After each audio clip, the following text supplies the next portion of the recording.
अस्सलाम वालेकुम, कैसे हैं आप सब। तो आज हम बात करने लगे हैं एक्सरसाइज 3B के क्वेश्चन नंबर 3 की। तो इससे पहले मैं क्वेश्चन नंबर 1 और 2 अपलोड कर चुका हूं।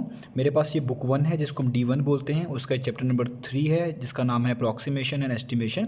तो इस चैप्टर से रिलेटेड मैं बहुत सा कंटेंट अपलोड कर चुका हूँ। मैंने अपने चैनल पर इस चैप्टर के नेम से सेपरेट प्लेलिस्ट बनाई हुई है, उसका लिंक भी मैं डिस्क्रिप्शन में दे रहा हूँ। अगर आप इसके बाकी क्वेश्चंस के सोल्यूशन में इंटरेस्टेड हो तो वो आप लिंक फॉलो कर सकते हैं। आपको इस चैप्टर से रिलेटेड तमाम कंटेंट एक ही जगह मिल जाएगा। तो आइए स्टार्ट करते हैं इस क्वेश्चन नंबर 3 को। ये बहुत आसान सा क्वेश्चन है। तो यहाँ पे इसकी स्टेटमेंट मैं रीड करने जा रहा हूँ। यहाँ पे लिखा हुआ है the number 143200 is correct to x significant figures. वो कह रहे हैं ये नंबर किसी एक्स सिग्निफिकेंट फिगर्स तक करेक्ट है। यानी x का मतलब यहाँ पे कुछ भी हो सकता है, लाइक 1 2 3। फिलहाल अभी आप इसको इस तरह समझें कि इस x की जगह पे कोई भी जो है डिजिट आ सकता है, कोई भी नंबर आ सकता है। हमें बस ये बताया गया है कि ये नंबर कुछ x सिग्निफिकेंट फिगर तक करेक्ट है। Write down the possible values of x। तो बताएं इस x की क्या क्या पॉसिबल वैल्यूज़ हो सकती हैं। हमने असल में करना ये है, हमने पहले इसके सिग्निफिकेंट फिगर्स निकालने हैं और देखने हैं क्या क्या पॉसिबिलिटीज़ बन सकती हैं इसकी सिग्निफिकेंट फिगर्स निकालते वक्त। वो तमाम की तमाम वैल्यूज़ जो तमाम की तमाम पॉसिबल वैल्यूज़ होंगी उन्हीं को यहाँ पे x कह रहे हैं और वो हमने यहाँ पे लिख के बता देनी है कि x की ये पॉसिबल वैल्यूज़ बन सकती हैं इस नंबर के लिहाज से एज अ सिग्निफिकेंट फिगर्स।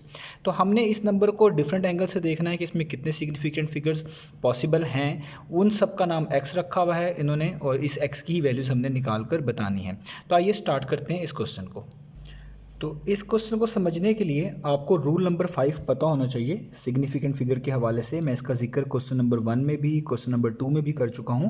तो यहाँ पे मैं दोबारा यहाँ पे लिख दिया इसको शॉर्ट करके कि रूल नंबर 5 है सिग्निफिकेंट फिगर्स के हवाले से। In case of whole number the zeros at the end may और मे नॉट बी सिग्निफिकेंट। वो कह रहे हैं होल नंबर के केस में जो जीरोज एंड पे आते हैं वो सिग्निफिकेंट हो भी सकते हैं और सिग्निफिकेंट नहीं भी हो सकते। यह हमारी अप्रॉक्सीमेशन पे या डिफरेंट सिनेरियोज पे डिपेंड करता है।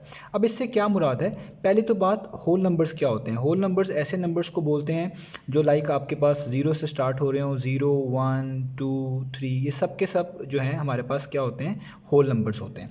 तो होल नंबर के केस में जब भी आपके पास कोई क्वेश्चन आएगा तो जो जीरोज एंड पे आ रहे होंगे वो सिग्निफिकेंट हो भी सकते हैं, यानी उनको सिग्निफिकेंट के फिगर के तौर पे काउंट किया भी जा सकता है और मे नॉट भी और नहीं भी हो सकते। ये डिपेंड करता है सारा अप्रॉक्सीमेशन पे और हमारा हम किस तरीके से वैल्यूज़ ले रहे हैं। तो अभी जो हमारे पास क्वेश्चन दिया हुआ है उस पर जो नंबर है वो मैं यहाँ पे लिखने लगा हूँ, वो है 1 4 3 2 और आगे 00 है। तो इस रूल को यहाँ पे लिखने की वजह ये है क्योंकि ये रूल जो है एक तो होल नंबर के केस से डील करता है और ये भी आपके पास एक होल नंबर है। दूसरा ये इसके अंदर ज़ीरोज़ जो कि एंड पे होते हैं उसके हवाले से इन्फॉर्मेशन है और यहाँ पे भी कुछ ज़ीरोज़ एंड पे आ रहे हैं तो हमें इसी के हवाले से इन्फॉर्मेशन चाहिए होगी। तो अब इसमें कितनी पॉसिबिलिटीज़ हो सकती हैं।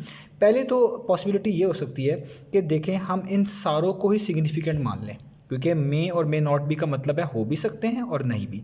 तो ये 1 ये 2 3 4 5 6, तो इस लिहाज से देखा जाए तो अगर हम इन सारों को सिग्निफिकेंट फिगर्स के तौर पे मान रहे हैं तो x की जो पॉसिबल वैल्यूज़ हैं वो कितनी बन सकती हैं, 6। यानी ये 6 इसके अंदर सिग्निफिकेंट फिगर हो सकते हैं अगर हम इन सबको सिग्निफिकेंट मान रहे हैं।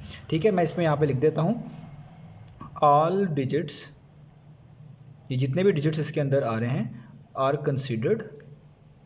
Considered significant.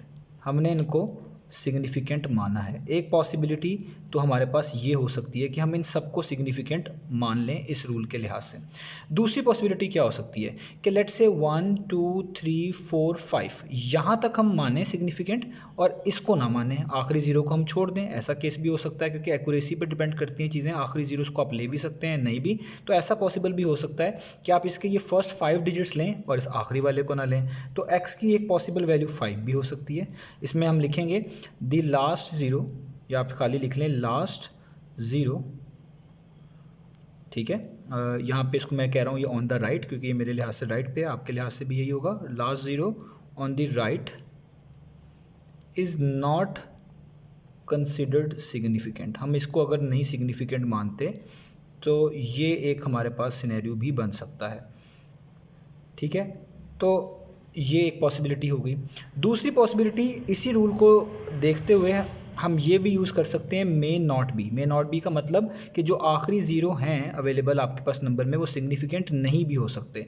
तो एक कंडीशन तो ये भी बन सकती है कि आप इसको भी ना मानें इसको बिना माने सिर्फ ये पहले 4 डिजिट्स को सिग्निफिकेंट माने, ऐसा भी पॉसिबल है। इस तरह का क्वेश्चन मैंने इससे पहले करवाया भी है क्वेश्चन नंबर 2 में। तो 1 2 3 4, तो इस केस में एक पॉसिबिलिटी ये भी बन सकती है। इसके अंदर क्या है कि जो आपके पास ये दोनों ज़ीरोज़ हैं, ठीक है, दोनों ज़ीरोज़ जो हैं उनको आप सिग्निफिकेंट ना माने, ऐसी पॉसिबिलिटी भी हमारे पास बन सकती है। आर नॉट कंसिडर्ड सिग्निफिकेंट, यानी अगर हम आखिरी ज़ीरोज़ को नहीं मानते तो एक पॉसिबिलिटी ये भी बन सकती है हमारे पास। तो इसके अलावा क्या हो सकती है? अब इसको हम माने ना माने ये इस तरीके से नहीं हो सकता। उसकी वजह यह है कि हमने एक रूल और पढ़ा हुआ है कि जितने भी ये नॉन ज़ीरो डिजिट्स होते हैं ना, ये सिग्निफिकेंट माने जाते हैं। तो ये भी नॉन ज़ीरो है, ये भी नॉन ज़ीरो है, ये भी नॉन ज़ीरो है और ये भी नॉन ज़ीरो है। तो इसलिए इनको तो सिग्निफिकेंट हमें मानना ही पड़ेगा। तो इसलिए हम इनको तो इग्नोर नहीं कर सकते। तो इससे ये पता चला कि अगर इस नंबर की बात की जाए तो इसमें सबसे कम सिग्निफिकेंट फिगर अगर हो सकते हैं तो वो 4 हो सकते हैं, उससे ज़्यादा 5 हो सकते हैं अगर इस ज़ीरो को भी काउंट कर रहे हैं, और सबसे ज़्यादा इस सारों को अगर हम काउंट कर रहे हैं तो 6 हो सकते हैं। तो यहाँ पे जो आपके पास x की वैल्यूज़ आई पॉसिबल, वो क्या आई? वो आई 4 5 एंड 6। तो यही इसका आंसर है। ये मैंने थोड़ा सा एक्सप्लेन कर दिया है, वैसे इसके अंदर कोई और स्टेप्स इन्वॉल्व नहीं हैं। तो ये इस तरीके से आपने इसको सॉल्व करना था। याद रहे आपको ये रूल्स पता होने चाहिए। ये तकरीबन 5 रूल्स हैं आपके पास बुक में लिखे हुए, मैंने डिस्कस भी किए हुए, वो आपको पता होने चाहिए। उसी के लिहाज से हम इनको इनके जो है सिग्निफिकेंट फिगर वाले क्वेश्चन को सॉल्व करते हैं। तो ये था इसका क्वेश्चन नंबर 3।